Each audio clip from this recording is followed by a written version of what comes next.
This is DW News, live from Berlin. India's third wave is being described as beyond heartbreaking. Hospitals are overwhelmed with surging coronavirus infections, and many needing treatment are being turned away. Western nations are sending medical aid.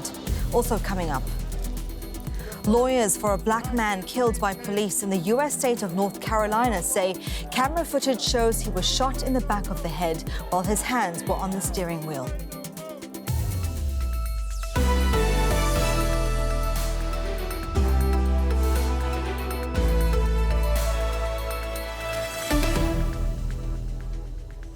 I'm Raheela Mahomed. Welcome to the programme. India has reported another record high number of new coronavirus infections, more than 350,000 in just 24 hours. The US, the UK and the European Union are sending medical supplies, including oxygen, which hospitals need to treat COVID-19 patients. Clinics are now at full capacity and turning people away.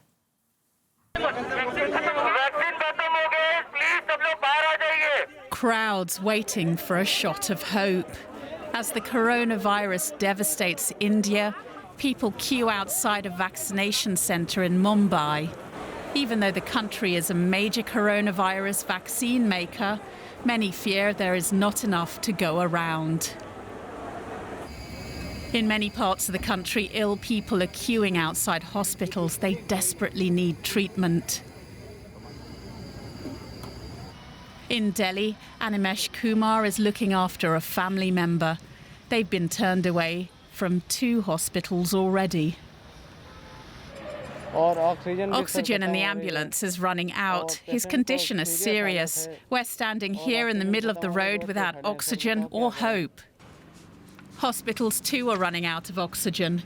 They are already caring for so many patients with COVID-19 that wards are full. The few deliveries that do arrive are simply not enough. The government is rushing to open new COVID-19 wards like this one, a brand new centre in Delhi. They say even more beds will be available soon. We're working on increasing the number of oxygen beds on a large scale. Within the next few days, we will increase the capacity to 2,000 to 5,000 beds.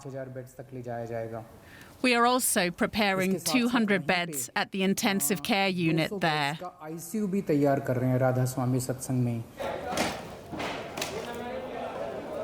But new hospital wards come too late for many victims of COVID-19.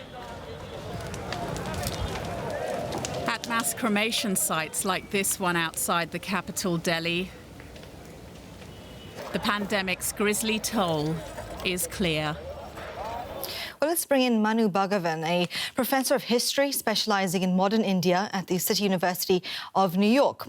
India appeared, sir, to be controlling this pandemic quite well initially, but now we're seeing hospitals overwhelmed. What do you think went wrong? Good evening. Thanks for having me. Well, I think several things. First and foremost, I think that the government essentially declared victory too soon after the first wave. Second, they didn't adequately prepare for a second wave. And third, they took a go-it-alone approach rather than working in an all-parties fashion on a war footing. They, sort of decided that they would try to do policy on the fly, unfortunately. And this has had disastrous consequences for the country. Now, we know that this is basically a race against many virus variants right now. And do you think it's in the interest of Western nations to help India quite quickly?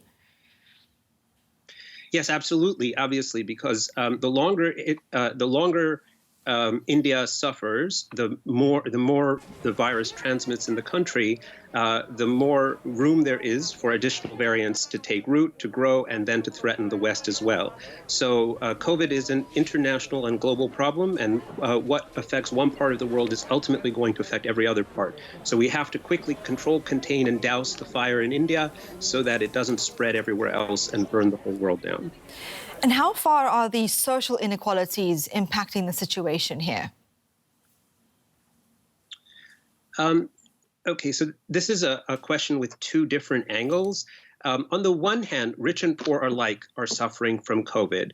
So India's most famous movie star, Amitabh Bachchan, most famous cricketer, Sachin Tendulkar, both have come down with COVID. And famous politicians and journalists themselves or their families have come down with COVID, and some are suffering death as well. So in that sense, it affects both rich and poor. On the other hand, those who have the means are fleeing the country on private jets. And if they're able to, they purchase private canisters of oxygen to treat themselves or family members. So obviously, the weight of this is borne especially high by the poor. And in addition to that, broadly speaking, the poor have the least access to health care, and they're also subjected to what we might call COVID policing. So when there are fines for not properly masking or following protocols, or they're in the wrong place, or they're setting up a food stand and they shouldn't be, they bear the penalties for all of this in the starkest possible terms. So obviously, as with many things, the weight is borne unevenly and heaviest by the poor. Okay, that's Manu Bhagavan speaking to us from the City University of New York. Thank you so much for your time and analysis. Thank you. Now, relatives of Andrew Brown, a black man who was shot by U.S. police in North Carolina last week, were shown video footage of the incident on Monday. Lawyers of the family held a press conference. They said what they'd seen was Brown being shot while he was sitting in his car and had his hands on the steering wheel, posing no threat to the officers. They also said that they were only allowed to view 20 seconds of video from one camera, even though longer footage from multiple cameras exists. 20 seconds is not transparency when you got multiple officers gunning down a man with his hands on the steering wheel and trying to get away. We will have justice. We will have justice. Stefan Simons is in Washington, D.C. for us. So update us on what's happened here. Well, I have to tell you, this is all a hot mess, and it's not looking too good. Actually, those lawyers went a little further. They said that they watched an execution of a black man, unarmed, with his hands on the wheel, trying to get away, being shot in his back. No gun. 7 officers, or deputies, I should say, on the scene. That was quite a scene today. All the networks here, the national networks, took this press conference live, of course, and I can't remember having seen lawyers of this family, and those are big names, those lawyers here, civil rights lawyers, Van Kamps, etc., is so angry. They were upset. They were angry about what the authorities made available to the family and how they were actually treated while they were watching this. What they call only was a snippet of video.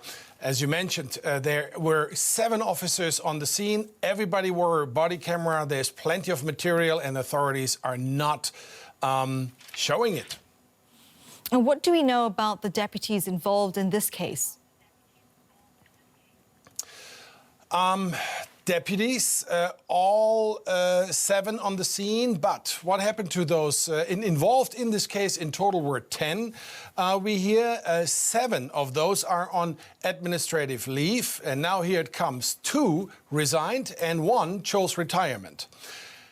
If you have a case as a police department involving 10 or 7 at the scene, 8, 10 in total with this case, and then you have a county attorney who is not or very reluctant to release footage, to be transparent to a very, very engaged and very, very angry crowd or community because of your intransparency or not being transparent, then you have a big problem. So these are a lot of red flags. 7 on administrative leave, 1 retired and 2 resigned from their jobs. So what is likely to happen next? We understand that there are protests, and also the Elizabeth City has now declared a state of emergency. Right. Elizabeth City has declared a state of emergency. Consequently, before the family was shown this snippet or 20 seconds long video, which again the lawyers call an execution. This is tough language.